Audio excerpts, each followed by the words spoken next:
त इहे एॾियूं वॾियूं क़बरूं कंहिंजियूं आहिनि, इन जे पोयां कहिड़ो राज़ आहे, इहे केरु हुया जेके हिते मक़ामी माण्हुनि दफ़नाया, एॾा वॾा ड्रिघा माण्हू। दोस्तों आम तौर ते तव्हां क़बर त ॾिठी हूंदी, पर जेके अॼु हिन वीडियो में तव्हांखे क़बरूं ॾेखारियूं था, हिकु क़बर जी जेका ड्रेग आहे 25 खां 30 फुटनि ताईं आहे। इहे कंहिंजियूं क़बरूं आहिनि, इहे काॾां आयूं हिते ऐं असां काथे मौजूदु आहियूं, इहे तफ़सीली ॻाल्हि ॿोल अॼु हिन वीडियो में असां तव्हां सां शेयर कंदासीं। चवनि था त ही मज़ारूं असहाब सगोरनि जूं आहिनि। अंग्रेज़नि खां बि अॻु जे दौर में 4 माण्हू या त उॾंदा अची पहुता, वरी कुझु माण्हू ईअं बि चवनि था त ही पाणीअ वसीले लुढ़ंदा हिते अची निकिता।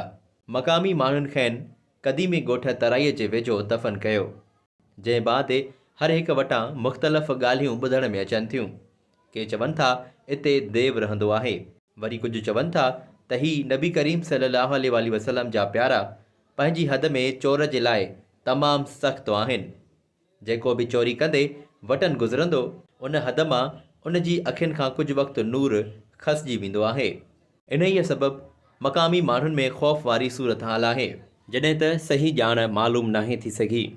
असांजी कोशिशि हूंदी त जल्द तारीख़ी वर्क उथलाए इन राज़ पुठियां लिकियल असुल हक़ीक़त बि अव्हां ताईं पहुचायूं। बहरहाल ही जेकी ॼाण मिली आहे, सा अव्हां सां हिन वीडियो में वंडियूं था। अस्सलाम वालेकुम दोस्तों, आउं तव्हांजो भाउ साजिद मेमन ऐं अॼु मौजूदु आहियां डिस्ट्रिक्ट शिकारपुर में। मुंहिंजे वेझो ई ॻोठ शहर जेको आहे मधे जी ऐं तराई ॻोठ जे भरिसां ई वारे वहे थो। वारे जे किनारे जे भरिसां ई ही 4 मज़ारूं मौजूदु आहिनि, जेकी मुंहिंजे बैक साइड में नज़र अचनि थियूं पियूं।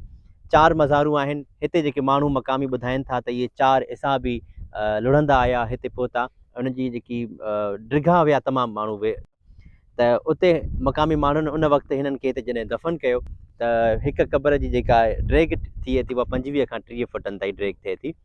मां तव्हांखे ॿुधायां दोस्तों त हिकिड़ो पड़ जेको हिन जे मथां पवे थो, त पड़ जी उहा जेकी नॉर्मली ड्रेग थींदी आहे उहा 6 फुटनि ताईं हूंदी आहे, पर हिते हिकु क़बर ते 6 खां 5 पड़ पवनि था। त तव्हां अंदाज़ो लॻाए त इहा क़बर केॾी वॾी ड्रिघी आहे।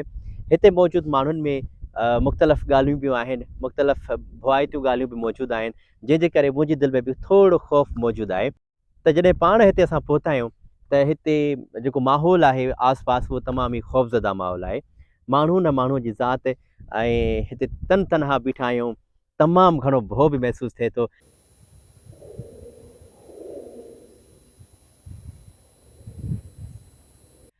ही जेको दौर हले पियो दोस्तों, हिन दौर में छा आहे त इंसान खे कुतनि ॿिलनि खां, जानवरनि खां, भूतनि खां त भउ घटि पियो थिए, इंसान खे भउ थिए थो इंसान खां ई।